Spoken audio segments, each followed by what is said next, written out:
Hey everyone, RogueGold here, and today I'm finally delivering what I'm calling my definitive Incursion DPS build. Now, I went back and forth on whether or not I wanted to put this out because by now everybody and their mother has released their favorite and statistically best builds for the Incursion, whether it's DPS, healing, you name it. And typically I don't like to just jump on the bandwagon and release something because it's popular, but despite the prolific coverage of this already, I've been getting endless questions of people about what builds to use in the Incursion, what I'm personally using. And not only do I generally like to put out content that people can use as a guide in the future, and so I like to be able to reference people to what I'm using and link them to build videos that actually go in depth on the gear that I'm using. But I recognize that not everybody travels in the same circles, and so even though there are tons of builds already out for the Incursion, not everybody watches those same people. So all of that is to say that yes, today I am bringing you my definitive DPS build for the Incursion. Now this is not one of those specialized setups that's going to get you that one-shot strategy on the Lovebirds fight. It's not anything crazy like that. Rather, it is what I consider to be the best option for the best amount of DPS across all 4 of the fights in the Incursion. This is going to give you great sustain and survivability. It's going to give you insane amounts of damage that can compete with the levels of health and armor that these enemies within the Incursion have. And overall, it's just going to allow you to go toe-to-toe not only with the enemies that you're fighting in there, but also with your allies, whether or not you're going in with a pre-made group or you're trying to utilize matchmaking. This is going to ensure that when somebody looks at your build, they're going to say, all right, you're good, let them in. So let's not waste any more time and get right to it. If you enjoy the video and you want more Division 2 content like this, then consider clicking that subscribe button. I would greatly appreciate it. Let's go. So this is the build. We are using Strikers battle gear, no big surprise there. Of course, Strikers is a favorite among the community for all types of endgame content just because of its sheer damage output and power. But yeah, using that as a foundation and then building a few things around that, we can really tune this build to fully excel within the Incursion as well as be prepared for a few unique mechanics in the several different fights that you have within it. So yeah, like I said, it's super effective. For our primary, we are of course using the St. Elmo's engine. There is no real reason for this other than the fact that it is one of the best assault rifles in the game just because of the pure base stats that you have on it,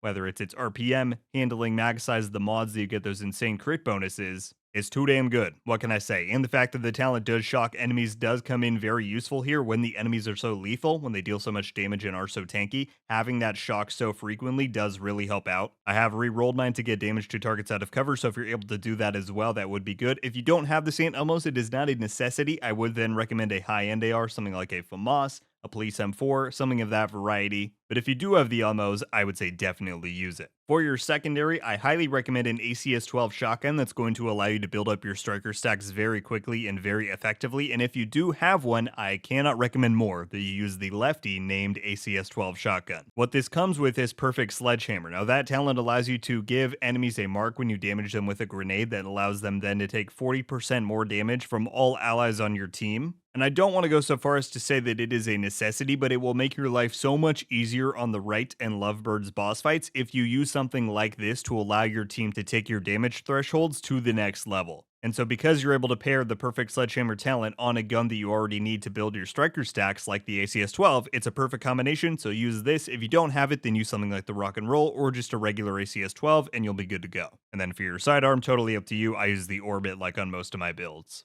Taking a peek at the crit values on the St. Elmo's here, I have 48% crit chance and 113% crit damage. That is mostly expected on a build using a gear set where you can only roll one regular attribute roll per piece. I am using the Coyote's mask like we will get to in a second, so I don't like to push my crit chance above 50 because that mid-range bonus is going to get you pretty much to the cap. But yeah, overall, even if these crit values are a little bit lower than you might see on normal endgame builds, it really does not matter because when you get your striker stacks up, crit becomes almost irrelevant. It's all about that insane weapon damage and you'll be totally fine. Moving on to the gear for our mask, we have the exotic Coyote's mask. Now this is excellent to have at least one of these on your team in the Incursion because it is one of those group buff sharing exotics. You get to share crit, chance, and damage with your entire team, and that's going to do nothing but increase the overall output of your team damage. On here, I've got weapon damage, crit chance, crit damage, and a protection from elites mod. Now, the mod is up to you. If you want to roll more crit and have a bit more damage than you can, but like I said a moment ago, the striker stacks are really what carries this build's damage. And so having the protection from elites, and I have 3 of those mods, so in total 36%, it is going to give you a really nice amount of protection against the, heavily concentrated amount of elites you see in the Incursion, especially when we're running a build that has such few amount of blue cores. So I recommend protection from elites, but that is totally up to you. you. For the chest piece, we have our first piece of Striker. Of course, we're running 4 in total, and that gets us the ability to stack damage as we land hits, and that is what this build is all about. Weapon damage, crit damage, and a protection from elites mod on here, and it is important that you use the Striker chest piece. This is how you get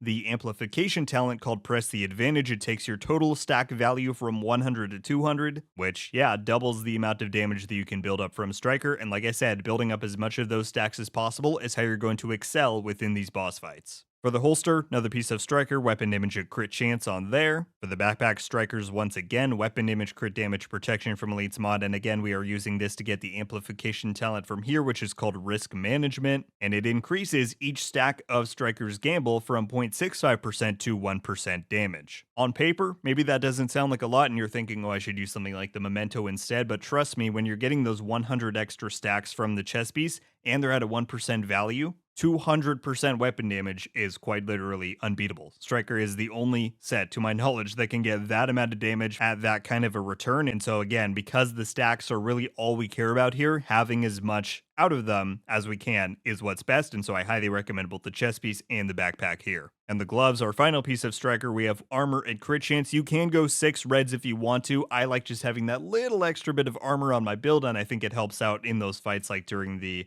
tanker defense and during the right boss fight, but again, that is totally up to you. And finally, for the knee pads, we have the Fox's Prayer. Now, some people might be inclined to use one piece of Fenris for the AR bonus, but actually, you do end up getting more damage by using one Fox's compared to one Fenris, and that is because of the multiplicative 8% damage to targets out of cover. So yeah, if you're going for more damage, this is what you want. And we have weapon damage and crit damage on there. Before I talk about the skills, let's talk about your specialization. Now, this one is totally variable because I prefer to have different ones on different fights of this incursion. For the opening encounter in the gardens, as well as the final encounter with the Lovebirds boss fight, I think you are better off running the survivalist specialization. That's going to get you an extra 10% protection from elites from the skill tree, and that is much more valuable in those fights when I think you should be running a decoy as a skill. The reason why I'm using Firewall in this demonstration and for those second and third encounters is because, well, Firewall is really great when you're doing up close damage, and that's what you're doing a lot in this incursion, but specifically because of the Striker Shield skill that, again, you only can use when you're using Firewall. When you use it, it creates that cone effect in front of you, and you get 11% damage bonus to enemies that are in front of you. And not only does your shield provide great protection for a build like this that has less survivability off the bat, but to get that extra amount of damage is just really valuable. And in those really hectic combat-based fights like the tanker defense and the right boss battle, it's just really, really good to have. So like I said, if you can save 2 variants of this build, I recommend Survivalist and a Decoy for the first and last fights, and Firewall and the Striker Shield for the second and third. Then for my other skill, I of course have the Revive Hive because I like to have it, but you can switch this up depending on your group composition, whatever the case may be.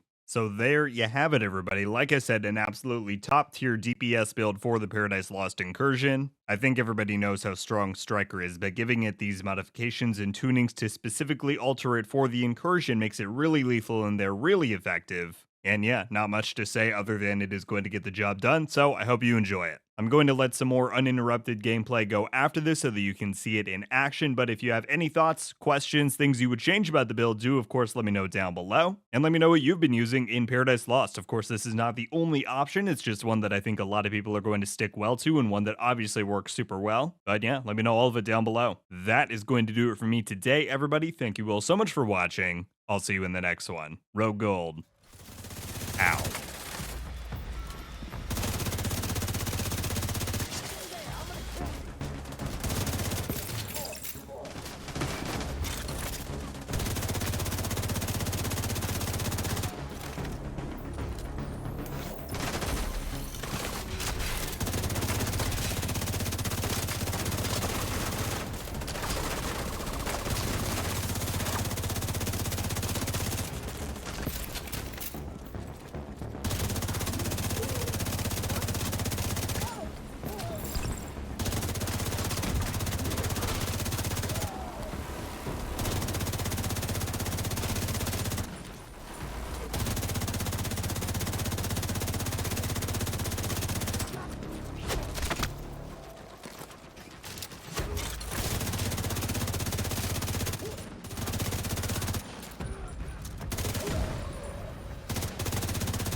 Great work, Agent. You should be clear to approach the front gate. Hopefully you can access the estate from there. Damn it, we missed one. Hostiles headed for the truck. Stop that cleaner. That truck can't...